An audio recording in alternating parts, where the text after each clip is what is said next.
¿Qué mejor lugar que este escenario, aquí en el Mar de Galilea, donde Jesús, el llamado Galileo, nos dio el más grande ejemplo de perdón y reconciliación? Fue en este lugar donde Él vino en búsqueda de aquel que le negó. Fue en este lugar donde Él tomó la iniciativa de venir a mostrar su perdón, su compasión, su misericordia a aquel que le había fallado. Así que sigamos su ejemplo y tomemos la iniciativa de ir en búsqueda de todos aquellos que necesitan perdón, que necesitan reconciliación y sobre todo necesitan gracia y necesitan saber que el amor de Dios es incondicional. Bienvenidos a esta maravillosa aventura de reconciliación, de compasión y de tomar la iniciativa en ir a buscar y a salvar lo que se había perdido. Acompáñame. Oseas 1 y 2. Y bueno, estos capítulos y este comentario ya ustedes los podrán estudiar con mucho más detalle en los comentarios que tenemos en nuestra página web. Pero aquí se van a dar cuenta lo exponencial que es el aprendizaje, porque el estar en el lugar de los hechos ya no te tienes que estar imaginando las cosas como cuando las lees. Aquí ya no les tengo que dar tantas explicaciones porque ya ustedes ven dónde estamos, mucho más fácil. Este es mi lugar favorito para enseñar la Biblia, es en Israel. Ya no me tengo que esforzar tanto, no, y es que es así, mira, y el verde y el valle pues, están así como que, ¿qué onda? Bueno, aquí ya lo están viendo, ¿ok? Así que bueno, vamos a comenzar y vamos a comenzar como se debe empezar cada estudio de la Biblia, pidiendo sabiduría, no nuestra propia sabiduría, sino la sabiduría que viene de Dios. Es la única manera que realmente podemos entender los textos bíblicos más allá de lo que dice la letra, más allá de lo que es simplemente la historia. ¿Okay? Así que vamos a ver. Padre, te damos muchas gracias por estas semillas que tú has sembrado, por cada corazón, por cada persona que está aquí presente.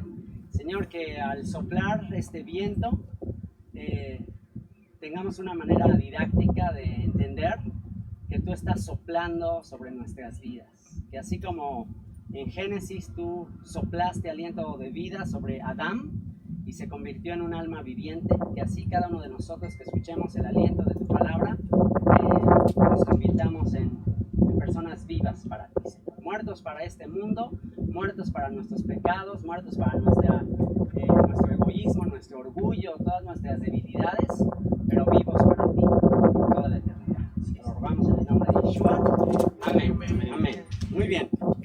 Oseas, capítulo 1, vamos a comenzar a leer a partir del versículo 1. Dice, palabra del Señor que vino a Oseas, hijo de Beeri, en días de Usías, Jotam, Acaz y Ezequías, reyes de Judá, y en días de Jeroboam, hijo de Joás, rey de Israel. Como ustedes verán cuando empiezan un libro de la Biblia, un libro de profecía, no dice cuando empieza, había una vez en un país lejano, ahí que quizás pura fantasía. Aquí te está dando datos históricos.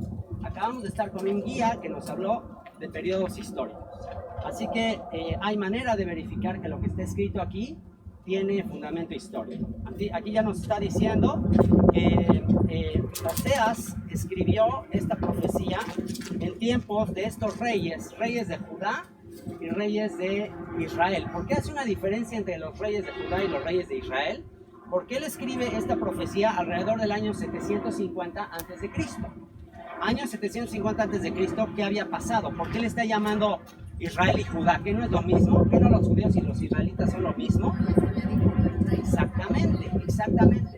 Entonces, bueno, cuando tú ya conoces la historia de Israel, por eso es tan importante conocer la historia de Israel, ya te das cuenta, si le está hablando a los israelitas y a los judíos, ¿qué quiere decir? Que ya no están unidos, ya se separaron. ¿Pero qué no estaban unidos? Sí, estaban unidos cuando entraron a la tierra prometida con Josué.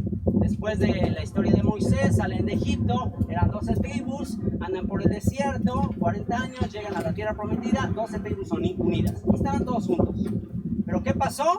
Bueno, tiempos del rey Salomón, justamente, tiempos del rey Salomón, ya aquí pasamos por las puertas de la época del rey Salomón, y ¿Y qué pasó con el rey Salomón? Bueno, Dios le había advertido al pueblo de Israel que si guardaban sus mandamientos, si guardaban todo lo que estaba escrito en la ley de Moisés, Él los iba a prosperar, los iba a bendecir, los iba a mantener unidos y se iban a convertir en la potencia mundial. Eso se cumple en tiempos del rey Salomón. En tiempos del rey Salomón, Israel es prácticamente una potencia mundial. Israel controla este lugar estratégico. ¿Por qué ha habido tantas guerras en este lugar? Porque este es el lugar más estratégico para la historia de la humanidad hace 3000 años. ¿Por qué? Porque este era el que controlaba esto, controlaba todas las rutas comerciales y militares de lo que conectaba Europa, África y Asia. Tú controlabas este lugar y controlabas la economía, controlabas al mundo. Salomón lo logró. Pero Salomón lo logró no de una manera como Dios lo instruyó, sino Salomón lo logró a través de alianzas humanas, a través de hacer alianzas políticas, a través de ser un buen político. Aquí los que saben de política van a saber esto. Salomón logró toda esta paz y todo este poderío y toda esta prosperidad a través de sus acuerdos políticos. En aquella época, ¿cómo hacías acuerdos políticos con otros gobiernos? Muy fácil, te casabas con la hija del rey de Egipto y pues ya hacías una alianza política. Obviamente el rey de Egipto no iba a hacerle guerra a su yerno, pero si querías hacer guerra, si querías hacer alianza con los sirios, pues también con la hija del de Siria, y así con este otro, pues también con la hija, y así fue acumulando esposas hasta llegar a tener alrededor de 1000 mujeres en su harem, para mantener a todo el mundo en paz. Entonces, pues, como todo el mundo era el suegro de Salomón, pues ya nadie quería hacerle la guerra a Salomón. Por eso Salomón, la palabra Salomón en hebreo, Shlomo, tenía paz en todo el mundo, ¿ok? Pero eso no fue lo que Dios instruyó a los reyes de Israel. Dios le dijo, no vas a tomar esposas para hacer alianzas, no vas a construir un imperio con caballos, con ejército. ¿Qué hizo aquí? Aquí Salomón tenía sus caballerizas, y aquí esto estaba lleno de caballos y de armamento militar. Esta era una base militar, porque pues obviamente si quieres controlar todo esto, aquí tenía una base militar. ¿Y qué pasó cuando él pues ya tenía a todo el Medio Oriente, todo el mundo de aquella época lo tenía controlado por medio de sus alianzas? Tenía el ejército más poderoso. ¿Ustedes creen que iba a estar dependiendo, ay Señor, ayúdame en esta situación? ¿Iba a estar dependiendo de Dios? Pues ¿para qué? ¿Para qué necesito a Dios si tengo dinero, si tengo mujeres, si tengo fama, si lo tengo todo? ¿Para qué necesito a Dios? ¿Alguien ha estado en esa situación? Sí. Tengo dinero, tengo poder, tengo influencias, tengo salud. ¿Para qué necesito a Dios? ¿Y qué tuvo que suceder? Bueno, pues Dios le dijo, ok, como confiaste más en tu sabiduría, en tu manera de hacer las cosas, hasta aquí llegaste. Yo hablé de un pacto, tú has roto el pacto, por lo tanto yo también rompo el pacto, y ya no serás más rey de las 12 tribus. No lo voy a hacer en tu tiempo, ahora sí que te voy a tener paciencia, no lo voy a hacer en tu tiempo, pero lo voy a hacer en tiempo de tu hijo Roboam. Cuando venga tu hijo, tu descendiente, ahí voy a dividir el reino. Y le voy a dar 10 tribus, se las voy a dar a uno de tus siervos llamado Jeroboam, y las otras 2 tribus por David, nada más porque David sí se mantuvo fiel. David sí hizo lo que yo quise. Entonces por David le voy a dejar Jerusalén, le voy a dejar el reino del sur. Así que muere Salomón, viene su hijo Roboam, un joven. ¿Cómo muere? ¿Perdón? ¿Cómo muere? Ya de mayor, claro. Entonces viene su hijo Roboam muy joven, muy inexperto como político. Las tribus vienen con él y dicen, oye, bájanos los impuestos. Y él no quiere bajarle los impuestos, le hace caso a los jóvenes en vez de a los ancianos. Y a causa de su inexperiencia y por lo que ya había dicho Dios que iba a suceder, el reino se divide. Se divide, y entonces ya no es Israel, ya no es el Reino Unido de Israel, ahora es la casa de Israel, el reino del norte, dirigidos por un hombre llamado Jeroboam, y el reino del sur, dirigido por Roboam. Ahora, Roboam quiso ir a la guerra directo cuando hay esta guerra civil y se dividen. Roboam quiere ir a la guerra contra los del norte para someterlos, para mantenerlos unidos. Pero Dios envía un profeta y le dice, no hagas esto. No vayas y pelees con tus hermanos, porque esta división, dice Dios, la causé yo. Yo causé esta división. Yo tengo un propósito para esta división. entonces, bueno, pues ahí ya se anuncia que Israel se va a mantener dividido. ¿Hasta cuándo? Hasta que venga un descendiente del rey David, a quien Dios le prometió a David que tendría una dinastía eterna, que tendría un reino de paz, y Dios ya había anticipado que un descendiente de David, pues no es Roboam, no es Salomón, alguien más en un futuro va a unir otra vez a las 12 tribus de Israel. Ahora sí, como la gallina junta sus pollitos, otra vez se va a reunificar el reino. Pero mientras tanto, ya se anticipa que el reino va a estar dividido. Un reino, el reino de Israel, que era la expectativa divina, era el anhelo divino, que el reino unido de Israel se convirtiera en luz para las naciones, se convirtiera en la nación que instruyera al resto del mundo acerca de este libro, acerca de cómo vivir. Ese era el anhelo de Dios. Pero, pues por la necedad de Salomón, que él mismo lo reconoce, en su libro de Eclesiastés, que pues cometió grandes errores por darle vuelo a la hilacha.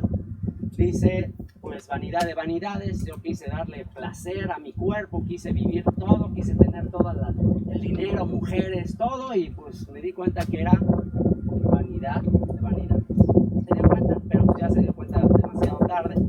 Y bueno, pues sucede eso, se divide el reino, y eso sucede ¿en qué año? Año 931 a.C., reino dividido. Así que desde 931 a.C., ya Israel ya no es una nación unida, ya son dos naciones. Ya son dos naciones. Ahora, esto es importante, que Israel sean dos naciones. ¿Por qué? Porque Dios le prometió a Jacob. ¿Quién es Jacob? Jacob es el nieto de Abraham. Abraham es el patriarca de la nación hebrea. Abraham es donde todo empezó. Abraham vivía allá por Mesopotamia, allá lo que actualmente es Irak, y Dios de allá le llamó y le dijo, yo voy a hacer de ti una nación grande, voy a darte tantos descendientes como las estrellas en multitud, y tú vas a bendecir a través de tu descendencia a toda la humanidad. Abraham tiene un hijo que se llama Isaac, el hijo de la promesa, se le asciende esa promesa. Isaac tiene otro hijo llamado Jacob. Tiene Esaú y Jacob, pero al que se le da la promesa es a Jacob. A Jacob se le cambia el nombre de Jacob por Israel, y a Jacob se le hace una promesa. Dios le hace una promesa a Jacob y le dice, de ti vendrá una nación, un país, una nación, y también vendrá un Kahal Goim. ¿Qué es Kahal Goim? ¿Qué es Kahal Goim? Kahal, Kehilá, una congregación, una multitud, una congregación, Goim. ¿Qué es Goim? Pueblos, naciones. Kahal Goim.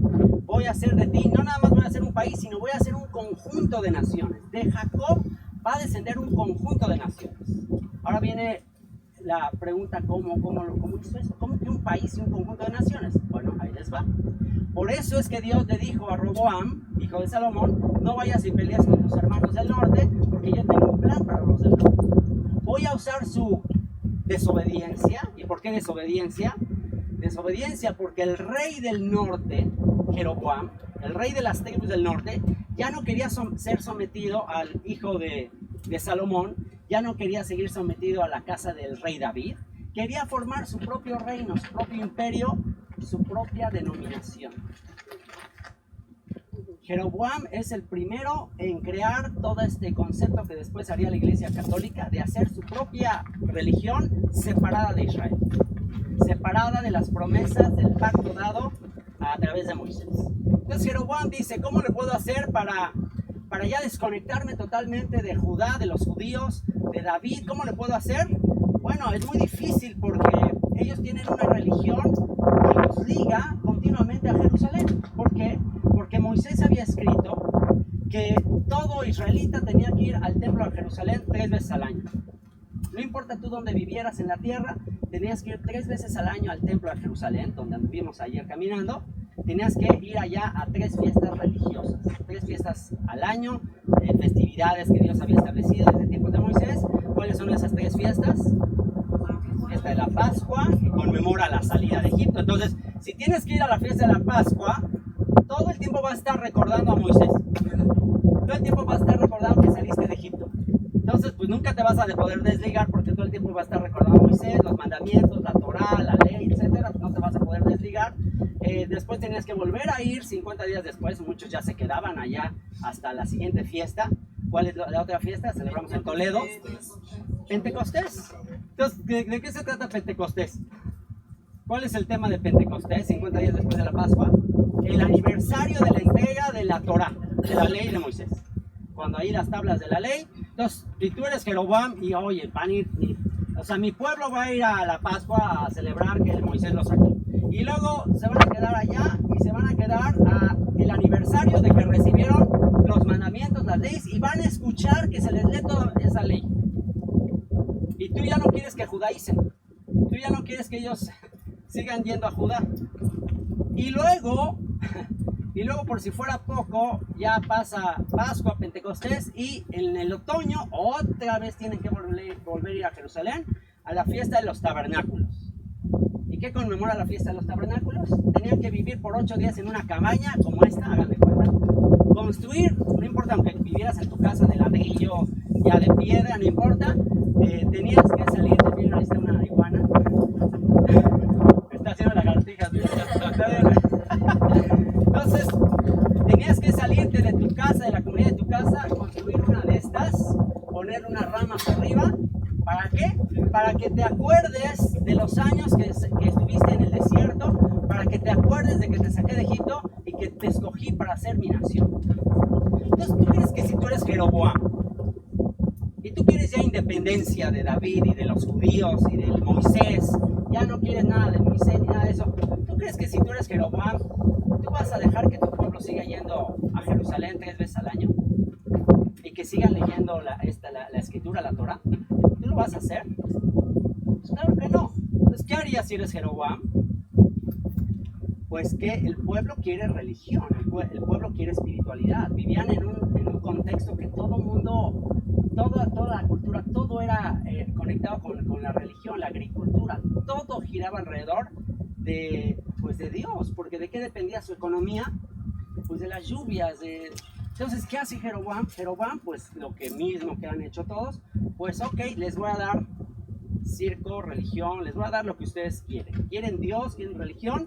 Pues pongamos los dioses de estas naciones de por aquí. Adoptemos los dioses que adoran estas naciones de por aquí y ya no tienen que ir a Jerusalén. Es más, yo les voy a construir 2 templos. Uno en el norte, para que hasta Jerusalén, uno aquí cerquitita.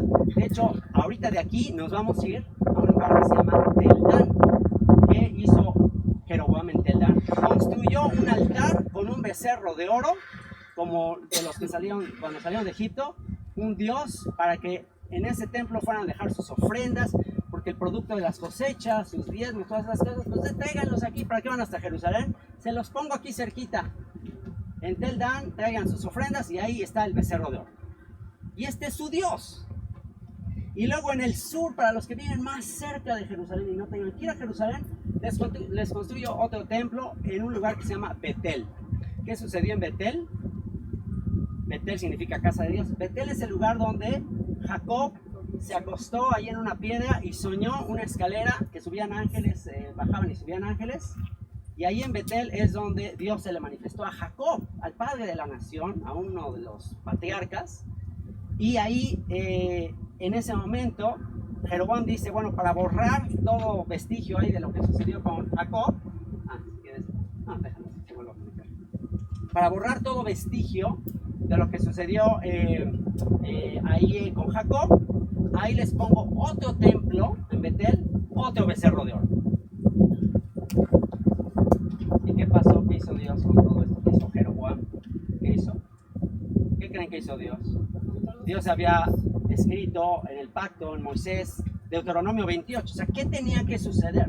¿Qué dijo Dios que iba a suceder? Deuteronomio 28. Si el pueblo no se mantenía fiel a Moisés, al pacto que le había dado a Moisés. Vendrán sobre ti todas estas maldiciones. Vendrán sobre ti todas estas maldiciones y te alcanzarán. Maldito, maldición simplemente significa te voy a dejar. Maldición es Dios, o sea, Dios no me quieres, me estás ya rechazando, estás rechazando el pacto que hice contigo. Bueno, te dejo a tu suerte. Te dejo a que tus dioses, pídele a tu becerro de oro, pídele a tus Baales. Los Baales era un ídolo que se adoraba por acá, cultos terribles a esos dioses. Lo que hacían los israelitas con el fin de que las cosechas, los israelitas y todas las civilizaciones, cuando tenían a sus hijos, la base de la economía era la agricultura. Si la base de la economía era la agricultura, a ti te convenía tener muchos hijos porque necesitabas mano de obra para la cosecha, para la siembra. Entonces tenías que tener muchos hijos. Por eso nuestros antepasados, nuestros abuelitos, bisabuelos, etcétera, tenían muchos hijos, porque entre más hijos tienes, pues más mano de obra, mejor para la agricultura. Entonces, cuando ellos daban a luz el primogénito de sus hijos, ellos lo que hacían, los que adoraban dioses, al sol, a la luna, a diferentes deidades, que ya aprendimos ayer en el Salmo, estudiamos en el Salmo 74, ¿qué son todas esas deidades? Esos dioses que adoraban ellos, ¿qué eran? ¿Se acuerdan? ¿Qué eran? ¿Quién sedujo a la humanidad a adorarles? Algunos les llaman los extraterrestres. Nosotros por la Biblia sabemos que son ángeles caídos, que eran los que seducían a las personas a que les rindieran culto a cambio de prosperidad, abundancia. Lo mismo que sucede hoy. Lo mismo que sucede hoy. Hoy en día ya le llamamos de otra forma, más racionalista, pero pues el mundo te ofrece dinero, fama, poder, ¿a cambio de qué? Es prácticamente tu alma. Entonces, ¿qué hacían? Ofrecían a sus hijos primogénitos en una estatua de fuego hirviendo, hacían una hoguera, tomaban a sus niños, de hecho ahí hay un altar, ese altar que ven ahí de piedra, ese es un altar donde se llevan a cabo sacrificios, no nada más sacrificios de animales, sacrificios humanos. Tomaban al niño primogénito y al son de tambores y licor y algunos estupefacientes, tomaban a sus bebitos y se los entregaban a sus dioses en estatuas ardiendo, le echaban al hijo en la hoguera y los hijos morían calcinados, los bebés. Por eso ponían tambores, estupefacientes, orgías, tremendo reventón. Y los cultos en aquella época consistían en orgías. ¿Por qué? Porque en las orgías había embarazos y más población, y entonces todo eso tenía que ver con más gente, y todo eso se lo atribuían como bendición a sus dioses. Y todas esas cosas, Dios le dijo a su pueblo: ustedes no van a hacer como hacen las naciones, esas cosas abominables, terribles. Y eso te podrá sonar como qué terrible, o sea, qué gente tan incivilizada. Pero, ¿qué estamos viviendo en la actualidad con el aborto? El aborto por el Dios placer, el aborto en un momento de jarra. ¿Y qué está pasando? ¿Cuántos millones de abortos más que en todas las guerras? Entonces es exactamente lo mismo, el ser humano no ha cambiado. ¿Ok? Entonces, bueno, en ese contexto de perdición, de que el pueblo ya no está guardando el pacto, en ese contexto, ¿qué está sucediendo? Bueno, pues Dios envía profetas. ¿Qué son los profetas? Profetas son personas que Dios les da visiones, Dios les da imaginaciones, Dios es gente muy estudiosa de la Torá, de la ley que Dios le dio a Moisés. Los profetas es gente muy estudiosa de la ley de Moisés. Y obviamente si tú lees la ley de Moisés, conoces todo lo que Dios dijo que había que hacer, y ves la sociedad, ves cómo vive la sociedad, ves tu pueblo que hizo el pacto, cómo vive, pues tú ¿qué vas a hacer? Le vas a decir al pueblo: oigan, qué barbaridad. O sea, ya párenle. O sea, nos va a venir una maldición, nos va a venir lo que dijo Moisés. Y ahí estaban los profetas advirtiendo y advirtiendo, iban con el rey, decían: oye rey, acuérdate lo que Dios nos dijo. ¿Y qué hacían los reyes, los gobernantes, la gente muchas veces con los profetas? Ya maten a este fanático, está loco, ya mátenlo, quítenlo, no lo queremos oír. Entonces, los profetas recibían llamados divinos para irle a hablar al pueblo: oigan, ya arrepiéntanse. Uno de esos profetas, el profeta Oseas, aparece el profeta Oseas en tiempos de Jeroboam. Este Jeroboam no es el Jeroboam que se pervirtió, que se rebeló. Este es otro Jeroboam, es el Jeroboam II, ¿okay? Posterior a la época de la división del reino. Esto fue en el año, alrededor del año 750 antes de Cristo. Si dijimos que la división del reino fue en el 931, entonces ¿cuántos años después fue que escribió Oseas? Alrededor de, no sé, la división del reino en 931 y esto es 750, alrededor de 200 años, 180 años, por ahí. Entonces quiere decir que ya Dios les había dado chance, ya había tenido paciencia Dios, casi 200 años de paciencia, a ver si se arrepienten. Así es la paciencia de Dios. Oye, ya arrepiéntete, ¿eh? Te doy 200 años. O sea, ¿qué onda? Y todavía de aquí, Oseas habla y da esta profecía y todavía les dio 30 años más o menos, hasta que ya no aguantó más. 722 vinieron los asirios y cumplieron lo que Moisés había anunciado. Los van a conquistar otras naciones si no se mantienen fieles a mí. Ah, no se mantienen fieles a mí, quieren adorar los dioses de las naciones, pues se los van a llevar los dioses de las naciones. Así de simple. Yo escogí a Israel para ser mi pueblo, mi heredad, mi herencia. Israel no quiere, pues que se vayan todos con otros dioses. Entonces, Dios le da una encomienda, Dios le da una misión a Oseas fuera de lo común, fuera de serie. ¿Qué encomienda le da? Le dice el principio de la palabra del Señor por medio de Oseas. Dijo el Señor a Oseas: ve, tómate una mujer fornicaria. ¿Qué es fornicaria? Una mujer prostituta, infiel, fornicaria, que le encanta el sexo, pero con otras personas, no contigo. Ahora, esto de que sea fornicaria no va a ser fornicaciones, relaciones sexuales fuera de la alianza y del pacto matrimonial. Ahora, sería que le está diciendo: vete y cásate con una mujer que es así, de la vida galante, o que ahorita está normal, pero después se va a hacer así. Sí. ¿Qué creen? Sí, Claro, es así porque aquí Dios les va a decir que su pueblo Israel se prostituyó, se corrompió, que cuando salió de Egipto era virgen y después se corrompió. Entonces, al decirle cásate con una mujer así, bueno, no es así, pero ya Dios le anticipa. Y ponte a pensar tú como hombre, si Dios te dijera: la mujer con la que te vas a casar un día te va a ser súper infiel, te va a estar poniendo los cuernos todo el tiempo, ¿tú te casarías con esa mujer? No. Bueno, pues ese es el llamado que le hace Dios a Oseas. Ese es justo el llamado que le hace Dios a Oseas. Y le dice: fue pues y tomó a Gomer, hija de Diblaim, la cual concibió y le dio a luz un hijo. Y le dijo el Señor: ponle por nombre, fíjense cómo le dice que le ponga por nombre al hijo, al primer hijo que tiene con ella, ponle por nombre Yezreel. Ese es el nombre de ese valle. Acuérdense del hijo de Gomer con Oseas, se llama Yezreel. ¿Qué significa Yezreel? En hebreo Yezreel significa la siembra de Dios. La siembra de Dios. Dios va a sembrar semilla y va a producir fruto. Entonces, primer hijo, Yezreel. Y dice, concibió ella otra vez y dio a luz una hija, y le dijo Dios: ponle por nombre Lo Ruhamá, porque no me compadeceré más de la casa de Israel, sino que los quitaré del todo. Lo Ruhamá, no compadecida. ¿Ok? A esta segunda hija que tiene, le pone Lo Ruhamá, Lo es no, Ruhamá, compadecida. Dice: porque no me compadeceré más de la casa de Israel. ¿Qué es la casa de Israel? Casa de Israel es el título que recibió el reino del norte.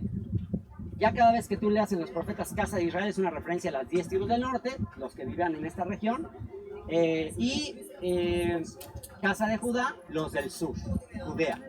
Entonces ponle por nombre Lo Ruhamá, ya no me voy a compadecer del reino del norte, de las 10 tribus del norte, ya no me voy a compadecer. Y dice: sino que los quitaré del todo, los voy a arrancar ya de esta tierra.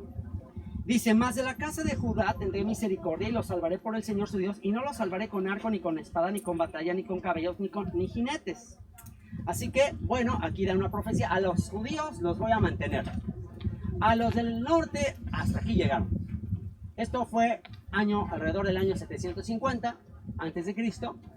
Año 722, alrededor de 30 años después, vienen los asirios, un imperio que empieza a crecer. Los asirios vienen y conquistan a este territorio. El rey Sennacherib conquista este territorio, se lleva cautivos a todos los israelitas, trae gente de otros lugares del imperio asirio a vivir aquí para que se mezclen con los que quedan israelitas y ya no haya más israelitas.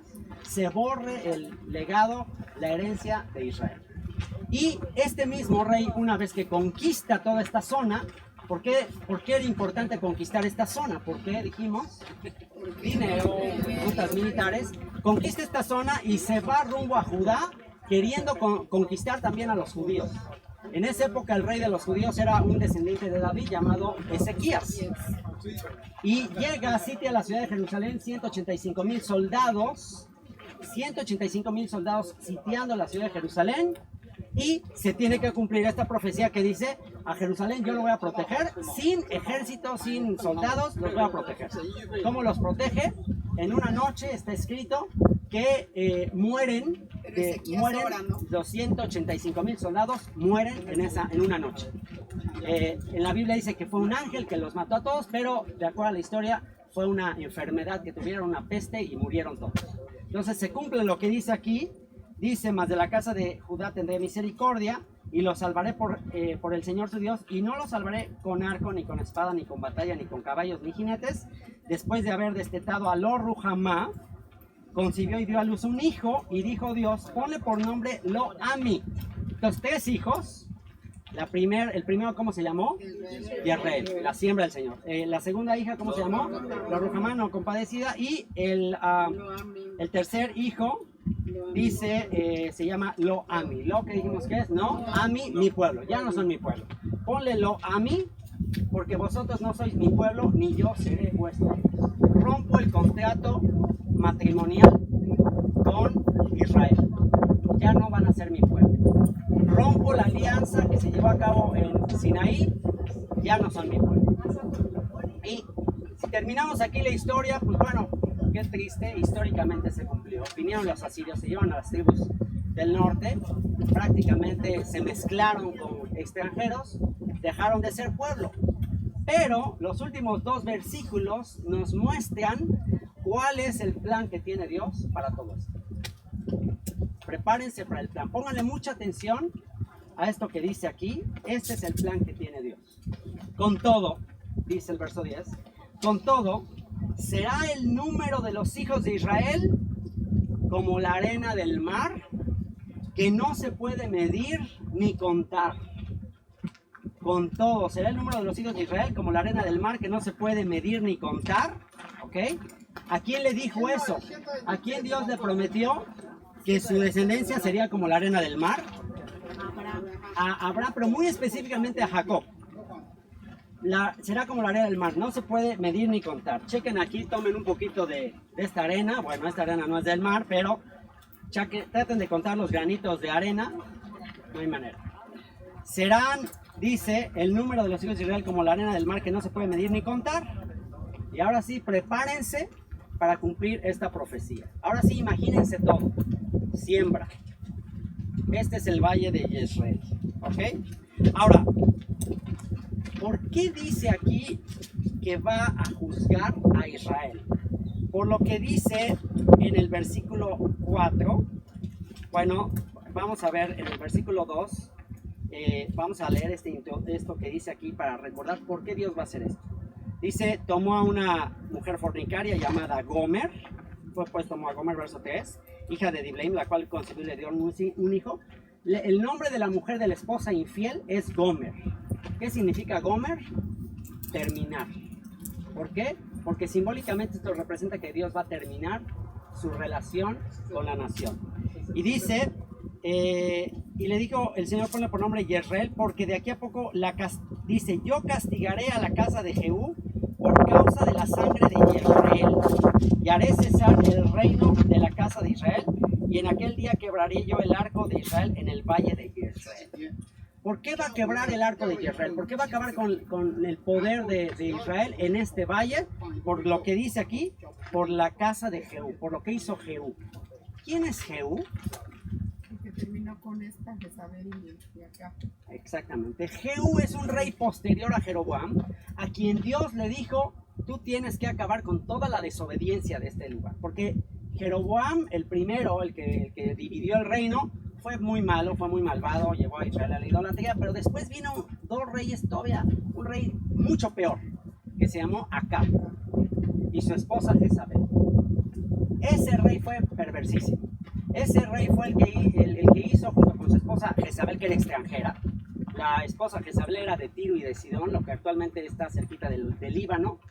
Y ellos hicieron que Israel de plano se fuera a la idolatría, sacrificara a sus ídolos, a los ídolos, pero en grandes cantidades. Y Jezabel es la famosa mujer con quien tuvo un encuentro, una confrontación, el profeta Elías. El Monte Carmel, hacia allá está, ahí está el Monte Carmel. Ahí es donde se llevó la pelea de los profetas de Baal con los profetas de Dios, del Dios de Abraham, Isaac y Jacob. Y Elías ganó. Y Elías estuvo llamando a esta nación a que se arrepintiera, que se arrepintiera, que se arrepintiera, no se arrepintiera. Entonces dice que a Jehú, un rey que viene después, en la época de Acab y Jezabel, Dios le manda a Jehú que acabe con la dinastía de Acab y Jezabel por lo malvados que eran. ¿Y qué sucedió? Jehú lo hizo. Jehú sí los mató. Jehú sí cumplió. De hecho, les voy a dejar tarea que lean el texto de segundo libro de Reyes, capítulo 10. Y de hecho, en el autobús, en el camino se los voy a leer, pero quien vea el video después, lean esos capítulos, segunda de Reyes, capítulo 10, y van a ver que ahí Jehú efectivamente cumplió la orden de Dios de matar a Acab y Jezabel y a todos esta dinastía perversa, malvada, y lo cumple. Entonces, ¿por qué si Jehú lo cumple? ¿Por qué dice que va a castigar a la casa de Jehú? Por causa de la sangre de Israel. ¿Por qué? Porque él mató a todos, pero ¿qué creen? Luego hizo lo mismo. Ya que se quedó con el poder, le dice, acaba con la corrupción, acaba con estos corruptos. ¿Han conocido historias así? De alguien, yo voy a acabar con la corrupción y se los prometo, y cuando esté ahí, ahora sí va a cambiar el mundo, soy el Mesías, todo el mundo vota por él, sí, y ya que acabó con todos, él hace lo mismo. Bueno, eso sucedió con Jehú. Entonces, ¿qué dice Dios? Hasta aquí llegue, ya no más, con Jehú lo voy a castigar, y voy a castigar toda esta sangre. O sea, ¿para qué se derramó toda esa sangre? Aquí murió Jezabel, en este valle murió Jezabel. En este valle murió toda la descendencia de Acab, o sea, todo este lugar también, mucho de este lugar fue construido por Acab. Entonces aquí voy a acabar. Entonces, ¿para qué es tanta sangre derramada si al final siguieron haciendo lo mismo? Entonces dice Dios, ya no más, voy a acabar con mi pacto con la casa de Israel. Como diciendo Dios, ok, todos hacen lo mismo. Entonces hasta aquí llegó ya Israel. Lo increíble es que todavía después de Jehú, todavía les dio unos cuantos años más. Todavía les dio unos cuantos reyes más a ver si se repetían. Ya hasta que llegó un profeta llamado Oseas, también se llamaba, y hasta ahí terminó todo. Así que bueno, todo esto es parte de un gran plan para que se cumpla lo que dice aquí, verso 10, y con esto vamos a cerrar. Con todo será el número de los hijos de Israel como la arena del mar, que no se puede medir ni contar, y en el lugar en donde les fue dicho, vosotros no sois pueblo mío, les será dicho, sois hijos del Dios viviente. Ahora, ¿dónde se rompió el arco de Israel? ¿Dónde acabó el reino de Israel? ¿En dónde se decretó que Israel terminaba como nación? ¿En qué valle se les dijo, aquí terminan como nación? Aquí. En este lugar. En este lugar Dios dijo, se acabó Israel. Pero ¿qué dice este versículo 10? En el lugar donde les fue dicho, vosotros no sois pueblo mío, les será dicho, sois hijos del Dios viviente. Verso 11. Y se congregarán, se reunirán los hijos de Judá y de Israel. Aquí tenemos a una hija de Judá. Aquí podemos cumplir literalmente la profecía. Ella es una hija de Judá. Yo soy un hijo de Judá, converso, retornado a la casa de Judá. Pero dice que en este lugar se reunirá la casa de Judá y la casa de Israel. Muchos de ustedes tienen antepasados judíos, muy probablemente. Muchos son descendientes de las 10 tribus del norte de Israel, porque conforme vayamos avanzando en esta profecía, veremos que después estos israelitas que fueron llevados cautivos de aquí a Siria, después se fueron a Grecia, después se fueron a Roma, después se fueron a Corinto, después se fueron hacia el lejano oriente, y toda la descendencia de Israel se mezcló entre las naciones y se hicieron como la arena del mar. Dice, con todo será el número de los hijos de Israel como la arena del mar, que no se puede medir ni contar. Y en el lugar en donde les fue dicho, vosotros no sois pueblo mío, les será dicho, sois hijos del Dios viviente. Y se congregarán los hijos de Judá y de Israel, y nombrarán un solo jefe. ¿Quién es el único jefe que va a acabar ya con tanta perdición y guerras y poder y fama? ¿Quién es el único digno rey de Israel? El Mashiach, el Mesías, el hijo de David. Nombrarán un solo jefe de acuerdo los judíos con los israelitas que ya no son israelitas. ¿Ahora qué son? Son mexicanos, venezolanos, guatemaltecos. Con esto, Shifra, te explicas cómo es que hay tantos goyim, cómo hay que tener Jerusalén en toda esta tierra, que vienen acá de peregrinaje, los autobuses llenos, gente que dices, ¿y todos estos gentiles por qué vienen? ¿Quién los trajo? ¿Quién les motivó a venir acá? Nombrarán un solo jefe, Yeshua, el Mesías, y subirán de la tierra, así como la semilla que cae en tierra y sale de la tierra, y subirán de la tierra, porque el día de Yisrael, el día de la siembra de Yisrael, será grande. Y bueno, pues el siguiente capítulo lo vamos a ver en el otro lugar. Vamos a estar un poquito más cómodos ahí. Yo quiero que te tomes un momentito para reflexionar en todo lo que escuchaste. A lo mejor, si no entendiste en toda su plenitud, es mucha información. Si no entendiste en toda su plenitud todo el tema histórico, por lo menos, a lo mejor, si lo que sí te llegó al corazón es que, wow, en el lugar donde les fue dicho, ahí ya no son mi pueblo, les será dicho, ustedes son hijos del Dios viviente. Si eso te llegó, si eso te caló, entonces, en este lugar contempla este valle, dile, Señor, yo quiero cumplir esa profecía. A lo mejor yo no entendí mucho de todo esto, pero una cosa sí entendí, que tú dijiste que en el lugar donde a Israel le dijiste que ya no era tu pueblo, tú ahí lo ibas a volver a tomar como tuyo. Y yo en este valle, Señor, te quiero pedir que cumplas esa profecía conmigo. Israel no nada más es biológicamente descendiente de Abraham, Isaac y Jacob.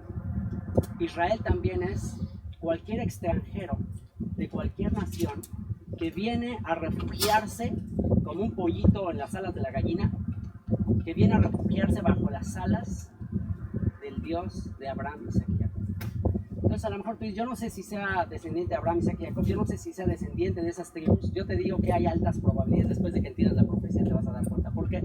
Pero aunque no sea así, Él está dispuesto, Isaías 56 dice, a recibir a cualquier extranjero que abrace el pacto. Si el pueblo de Israel despreció el pacto y le prometió que si regresaba al pacto lo iba a aceptar, también dijo que cualquier extranjero que abrace el pacto de sus instrucciones, de sus mandamientos, va a ser recibido en la familia. Así que tú dile en este lugar, observa este lugar y dile, Señor, aquí va a ser la guerra de Armagedón. ¿Por qué? Porque aquí cuando sea la guerra de Armagedón, la guerra final de los últimos tiempos, aquí el Señor le va a revelar a todas las naciones su verdadera identidad y va a llamar de entre las naciones a un grupo, a un remanente, porque dice que aunque Israel sea como la arena del mar, dice solo un remanente se salvará. No todo Israel se salvará, un remanente se salvará. ¿Qué quiere decir? Que si tú el día de hoy estás escuchando este llamamiento, quiere decir que tú eres un remanente de los que ha de salvarse. Así que mirando ese valle, dile, Señor, yo quiero cumplir esa profecía. Yo quiero ser tu hijo. Jesucristo dijo que lo que nace de la carne, carne es. Que el que nació físicamente, biológicamente, nació físicamente. Pero el que nace del Espíritu es Espíritu. Es necesario volver a nacer. Dile al Señor del universo, al creador de todo esto, al que da evidencias históricas de su existencia, de que todo lo que está en la Biblia es cierto, dile, adóptame, Señor. Yo quiero ser tu hijo, yo quiero nacer del Espíritu. Quiero que este viaje me revele mi identidad como tu hijo, como parte de Israel. Así que vamos a orar. Padre, venimos delante de ti para agradecerte, Señor, en este valle donde tú dijiste, en el lugar donde les fue dicho, ustedes ya no son mi pueblo, les será dicho, sois hijos del Dios viviente. Queremos ser tus hijos. Gracias por concederme hablar esta palabra a tu remanente, a tus escogidos. No están aquí por coincidencia, por accidente, ni siquiera porque tienen los recursos económicos para venir. Están aquí porque tú les trajiste, porque tú les has dado todos los medios necesarios para estar aquí, Señor. Yo te ruego que hoy selles en su corazón la adopción y el incluirles en el pacto que tú sellaste con esa sangre que fue derramada de nuestro Salvador, Yeshua. Amén. Listo. Vámonos al